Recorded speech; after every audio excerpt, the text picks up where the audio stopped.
আজকের কোরআনে দুইটি আয়াত তেলাওয়াত করেছি। আল্লাহ রাব্বুল আলামিন বলেন, মা আতাকুমুর রাসূলু ফাখুযুহু ওয়া মা নাহাকুম আনহু ফান্তাহু। আল্লাহ রাব্বুল আলামিন বলেন, মা আতাকুমুর রাসূলু, হে আমার বান্দারা, পৃথিবীর মধ্যে যত আমার বান্দারা রয়েছে তোমরা শুনে রাখো, মা আতাকুমুর রাসূলু, আমার নবী, আমার রাসূল, আমার প্রিয় বান্দা যারা দুনিয়ার মধ্যে আমি যাদেরকে প্রেরণ করেছি, মনোনীত করেছি, মা আতাকুমুর রাসূলু, তারা যা নিয়ে আসছে ফাখুযুহু, তোমাদের কাজ হলো সেগুলো আঁকড়িয়ে ধরো। কি করবেন? আঁকড়িয়ে ধরবেন।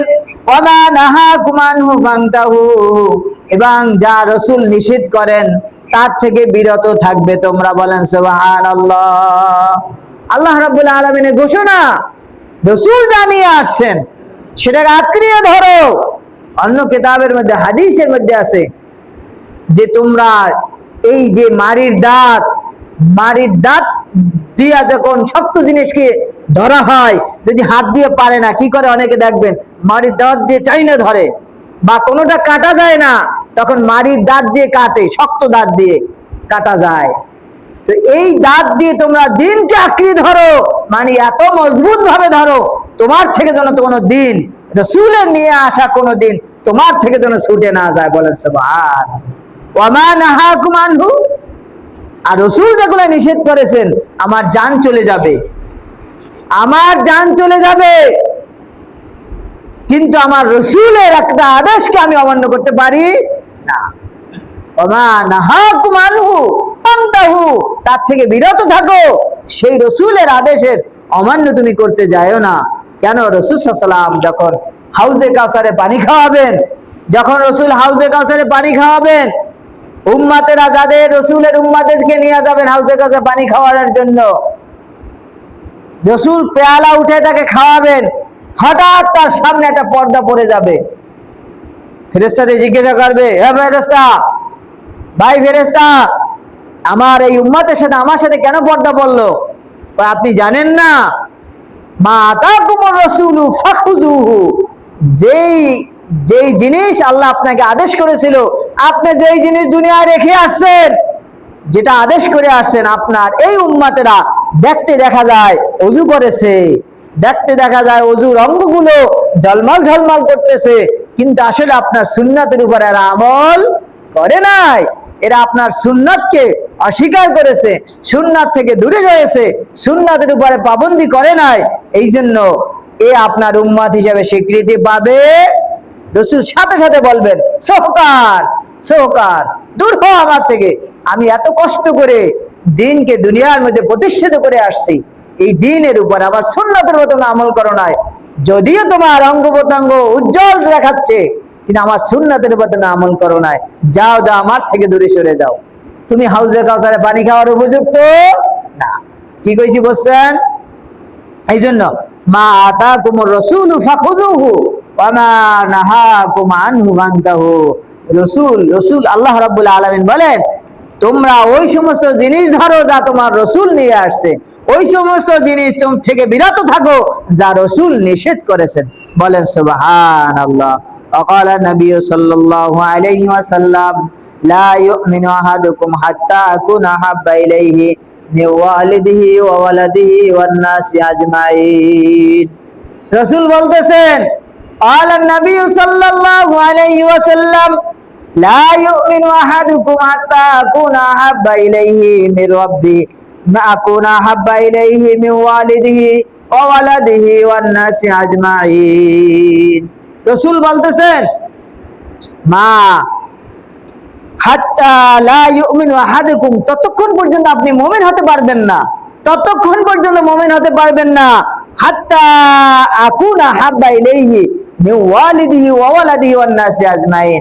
আপনার সবচেয়ে দুনিয়ার মধ্যে প্রিয় জিনিস কি? সবচেয়ে প্রিয় মানুষকে পৃথিবীর মধ্যে আপনার মা বাবা। আপনার মা বাবা আপনার কাছে সবচেয়ে প্রিয়, সন্তানের চেয়েও আপনার মা বাবা প্রিয়, সন্তানের চেয়েও আপনার মা আপনার কাছে প্রিয়। দেখবেন কোন মানুষের চোখে যেমন পানি না আসে, মায়ের কথা স্মরণ করলে চোখে পানি চলে আসে। ছোটবেলা মা কত কষ্ট করেছে, আপনার মুখে ভাষা ছিল না, আপনার কান্না ছাড়া কোনো ভাষা ছিল না, এই ভাষাটা মা বুঝতো। এই মা ছোটবেলা আপনাকে লালন পালন করে বড় করেছে। পৃথিবীতে অনেক কষ্ট পেয়েছেন, আসছেন মায়ের কাছে, মা আমি এই কষ্ট পেয়েছি, মা কোলে নিয়ে একটা চুমু খেয়ে বসে, বাবা কোনো টেনশন নেই আমি আসি, বলে নাই মা? আপনার সকল পেরেশানি মায়ের কাছে আসলে দূর হয়ে যায়। মায়ের কাছে আসে দূর হয়ে গেছে। রাসূল বলেন, লা ইউমিনু আহাদুকুম হাত্তা আকুনা হাব্বা ইলাইহি মিন ওয়ালিদিহি ওয়া ওয়ালাদিহি আজমাইন। এরপরে তোমাদের সবচেয়ে প্রিয় হচ্ছে তোমার সন্তান। স্ত্রী চলে যায় যাক, সন্তান আপনার কাছে অনেক প্রিয়। মা বাবার পরে সন্তান আপনার কাছে প্রিয়। রাসূল বলেন প্রিয় জিনিস, এরপরে আপনার আসে সম্পদ। সন্তানের পরে কি প্রিয়? সবচেয়ে কি? সম্পদ। অনেক মানুষ আছে যারা সন্তানের চাইতেও সম্পদকে প্রিয় মনে করে, সন্তানের চাইতেও সম্পদকে প্রিয় মনে করে, এমন কিছু মানুষ আছে। রাসূল বলেন পৃথিবীর ওই ব্যক্তি মুমিন হতে পারবে না পৃথিবীর মধ্যে যতক্ষণ পর্যন্ত ওই ব্যক্তির মা বাবা, ওই ব্যক্তির সম্পদ, ওই ব্যক্তির ছেলে সন্তানের চাইতে আমাকে বেশি ভালো না বাসবে, ততক্ষণ পর্যন্ত সে আমার প্রিয় উম্মত হতে পারবে না, সে মুমিন হতে পারবে না। কি কইছি বুঝছেন? ততক্ষণ পর্যন্ত মুমিন হতে পারবে না। মা বাবার চেয়ে, সন্তানের চেয়ে, সম্পদের চেয়ে আমি রাসূলকে বেশি ভালো না বাসবে। আমরা কি তাই করি? রাসূলকে বেশি ভালোবাসি? বলেন, রাসূলকে বেশি ভালোবাসি আমার জানের চেয়ে? আমার জানের চেয়ে কি আমরা রাসূলকে বেশি ভালোবাসি? যদি বাসেন, যদি বলতে পারেন আমি আমার রাসূলকে আমার জানের চেয়েও বেশি ভালোবাসি, আজকে থেকে স্বীকৃতি পাইলেন আপনি মুমিন, আপনি পাক্কা মুমিন। আজকে থেকে স্বীকৃতি পাবেন। শর্ত আছে, আপনার জানের চেয়ে, আপনার মা বাবার চেয়ে, আপনার সন্তানের চেয়ে, আপনার সম্পদের চেয়ে আপনার রাসূলকে বেশি ভালোবাসতে হবে। পারবো কিনা? এই জন্য রাসূল বলেন, وقال رسول الله صلى الله عليه وسلم كل أمة يدخلون الجنة إلا من أبى قيل من أبى قال من أطاعني دخل الجنة ومن عصاني فقد أبى। রাসূল সাল্লাল্লাহু আলাইহি ওয়াসাল্লাম বলেন, কুল্লু উম্মতি, আমার প্রত্যেকটা উম্মত, ইয়াদখুলুনাল জান্নাতা, আমার প্রত্যেকটা উম্মত জান্নাতে যাবে। উম্মত কোথায় যাবে?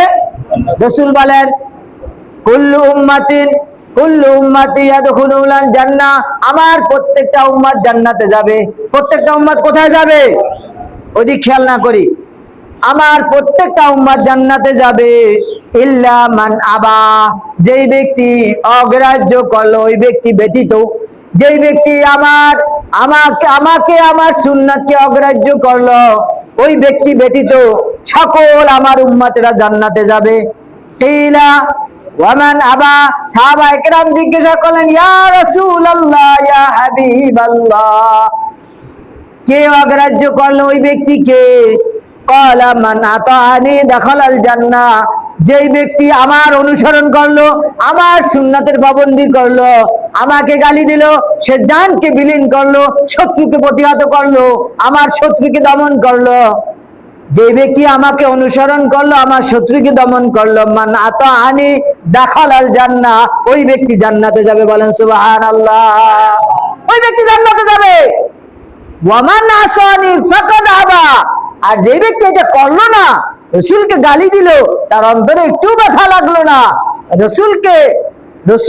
রাসূলের অবয়ব, রাসূলকে কটূক্তি করলো, সে অন্তরে একটু ব্যথা লাগলো না, প্রতিবাদ করলো না, রাসূলের সুন্নাত সামনে আসার সাথে সাথে সেটাকে আমল করলো না, স্বাগত জানালো না, সেই ব্যক্তি আমার সুন্নাতকে অস্বীকার করলো, ওই লোকটি জাহান্নামে যাবে। বলেন নাউজুবিল্লাহ।